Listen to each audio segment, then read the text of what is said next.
Okay, we're going to do an overview, interior overview of a Belarus 800. Alright, we'll start off at the ignition with like the two-stage kind of deal with your heater, like your intake or your glow plugs, and then your start position. So that's that. That was pretty quick. And as you're heating, you got your little coil inside that'll heat up and it'll turn red. I'm going over here with the headlight switch and marker lights. So that's your marker lights on the first stage. And the second stage is your headlights. And you got 3 little covers, and inside those are your fuses, and they're all labeled right there for your which fuse is which kind of deal. Down here's your differential lock. That's locked. All the way it's unlocked. And in the middle is automatic. I never really used the automatic because I didn't really know what it meant. But what I'm assuming is it means that, like, if you're spinning, it'll sense that you're spinning, and then it'll lock in. So over here, I think, is your horn. This was your signal lights. You flick it side to side, and the little green light would come on, and yeah. So that is now headlights on and off.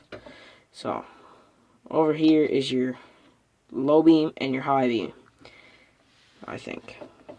I'm not very good at reading Russian, but I'm pretty sure. So that was low beam, that was high beam, or vice versa, I can't really remember. And I do believe that light used to come on low beam and high beam. So over here is the windshield washer fluid. Look very closely, I don't know if you can see, but here, let me just, I'll turn the master switch on back here. Kind of hard getting that up with the speakers there. There. And then we'll turn the wiper switch on. And that'll get rid of some of the water. So, way down there, there's that little kind of dot, kind of right in the center of the screen. It's the windshield washer sprayer thing. So I'll turn the master switch back off.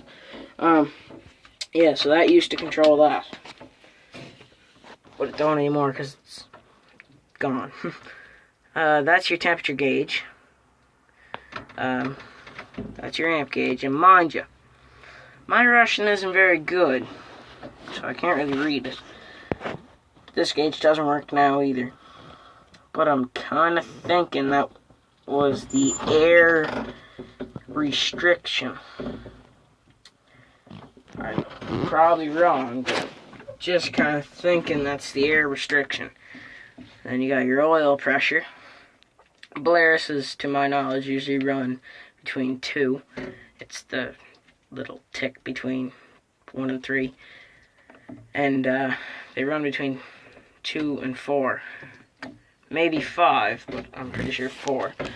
So over here is your tachometer and your speedometer. All the upper ones are your forward speeds in each gear, 3 through 9.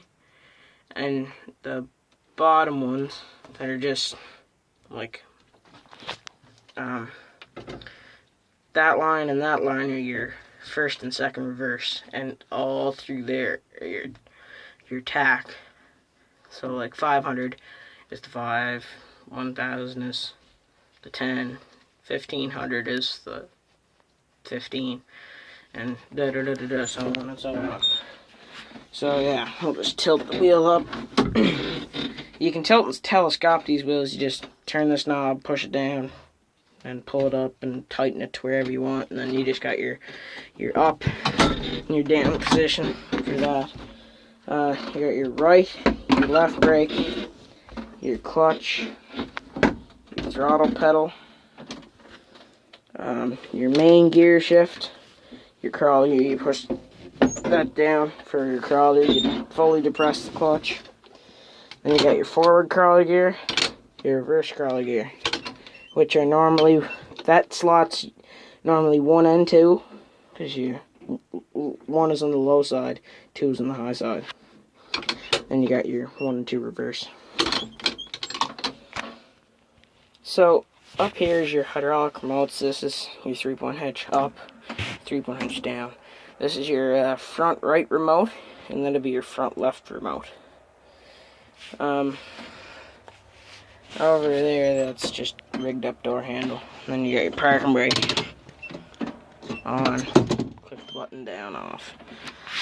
Close the door, get rid of some car noise. Going down the road, I don't know if the camera's picking it up, but we'll move over here to the, actually no. We'll move over here to the gear shift pattern. As I was saying, your 1 and 2 are in the same slot.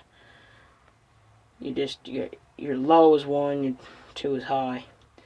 And then 9 is always 9. And then you got your 3 and 6, your 4 and 7, your 5 and 8.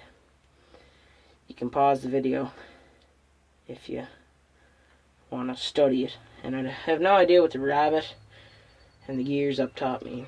I think that's a rabbit anyways. Looks like it to me.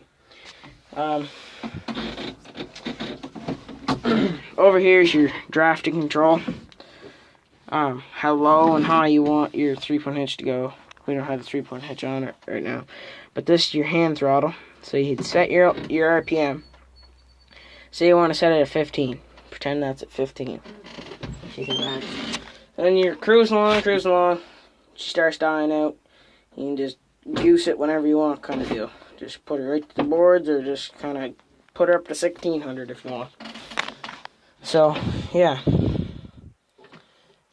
That's also how you shut the tractor off. You pull that back, like a little bit past the stop sign. I figured that out eventually, but before I had a little tick right there with a pen. Get this to focus. There.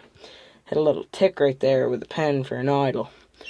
Because I used to, blowing snow, you'd have her wide open on the pedal. At least I used the pedal, you'd let go and she'd stall if you didn't have the right setting with the hand throttle. This is your PTO clutch right here. That's off. Pull it back, and that's on. Over here is your master switch. That's your, well, that's our speaker. It doesn't come standard. Belarus usually comes with their radio right there and their speaker right there. But this is just a plain tractor, so. This is just a little Chrysler radio we got out of an old Dodge. What else can I show you? I guess I could show you up there if you can't really see. I doubt the dome light we put in, because dome lights usually go right up there. But I do believe this was a plain tractor. It just lightens it up a little bit. So up here we have our 4-ways we put in. With a little blue light to just kind of let you know, kind of deal. And up there, right here is your backup lights, your fuel gauge, and that's your wipers. You got your 2 speeds, low and high. So, yeah. I guess that pretty much wraps it up for the interior video. I don't think I'm forgetting anything. You got your suspension ride height, or stiffness for your seat. You can spin it one way and the seat's really bouncy, or spin it one way and it's really stiff, and this is your swivel side to side. Say if you're doing a lot of snow blowing, you can kind of turn your seat to the side so you're kind of sitting like this and you can look forward or look back real easy. Kind of pretty slick. So yeah, I think that's just about it. Do you believe? And that's where your heating controls would go. So talk to you later.